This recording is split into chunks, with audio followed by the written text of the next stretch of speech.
2 years ago, Miguel Sapochnik and Ryan Condo were the producers on the first season of House of the Dragon. Miguel directed the most action-packed episodes of the Game of Thrones series, like Battle of the Bastards, one of the Game of Thrones' most iconic episodes, and also The Long Night, where we barely saw anything, but still one of the best episodes of season 8, which is not saying much, I know. Then we have Ryan Condo, who was the writer of our all-time Dwayne Johnson classics like Hercules and Rampage.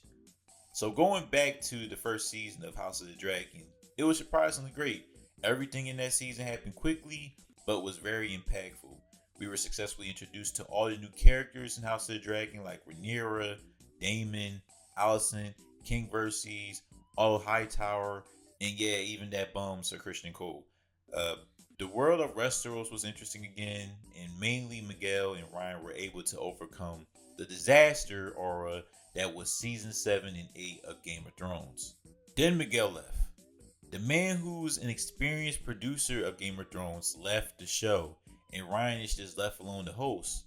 Now, I was excited for the second season of House of the Dragon. I mean, when Rhaenyra's son just got jumped by a dragon at the end of the first season. But in the back of my mind, I had a weird feeling that this second season wasn't going to take a step back at least. Ryan showrunning alone is not the only thing. HBO got other spinoffs coming up for Game of Thrones, and the writer's strike happened during their development of the season. So this season, House of the Dragon would be less focused than before. Now, let me make this clear. Season 2 of House of the Dragon is not a disaster. There are a plethora of great moments. I think this is the most I've ever seen dragons in the Westeros universe. The dynamic between Rhaenyra and Alicent is still great. And you know they hate each other and love each other at the same time. All the actors are great except maybe a few, but overall great. New characters like Corley's children, who he tries to forget, Adam and Alan were great. The blood and cheese moment. The Regan episode was amazing. The Dragon Riders in episode 7. So this second season of House of the Dragon, again, is not bad. But my problem is the pacing is very inconsistent. One of the great things about Game of Thrones and last season of House of the Dragon, to a certain extent, is even if nothing is going on, it's okay because you have characters that you can engage with. And they always do something in the scene that will keep you interested and will pay off later down the line. I'm just going to say it straight up. We did not need 4 to 5 episodes of Daemon Lee Rhaenyra ruling a different place and do nothing but having nightmares. Now, I get this moment is supposed to make us see why Daemon changed his way of seeing Rhaenyra as the ruler of the kingdom. I'll even admit once Daemon gets back to Rhaenyra with his army, it's a great scene. But I felt underwhelmed. It was supposed to be a moment like when the Starks finally get back together, or even two characters who never met each other like Daenerys and Tyrion come together. And you're like, yes, this is exciting. When we see Daemon with Rhaenyra, it's like, finally this dude can wake up. I'm tired. Get on with it. There are scenes in this second season of House of the Dragon, I believe, just came and went.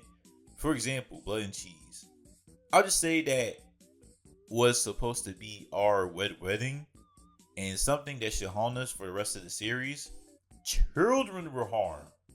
That should be enough to not make the audience like myself to never forget that this was the alarm.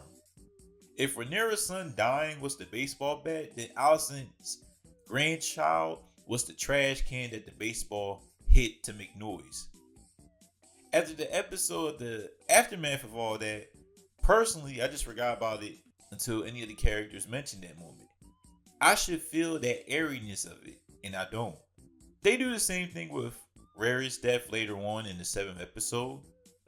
We didn't see the process and the grief of everyone to the death, including Corley's husband. Everything moved too quickly. Now, they do have scenes that does the opposite of it, like Aegon being down bad and Jace's insecurities as a Targaryen and the son of Rhaenyra's. But other than that, the flow was just disrupted through the 8 episodes we just watched this season. Now, I'm looking at videos, tweets, and TikTok, that the season of House of the Dragon was by far the worst in the Westeros world, and I highly disagree. Nothing will be worse than the last two seasons of Game of Thrones. There was effort into building up this second season and trying to make it great. There is potential for the season 3 to be really good and make us look at this season like it's not that bad. Again, the dragons, the idea of dragon riders, the small battles we had in between, and the moments like Blood and Cheese was great. The way this second season of House of the Dragon was disrupted, the flow inconsistent, and the placement of certain scenes was off.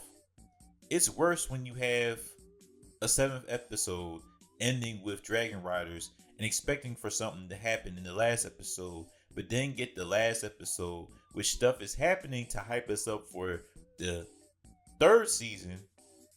It's just was more talking than action that became very underwhelming in my opinion. Hopefully Kondo, George R. R. Martin, and the rest of the writers will be more focused to make a cohesive third season of House of the Dragon, so we won't potentially get a disaster level season like season 7 and 8 of Game of Thrones.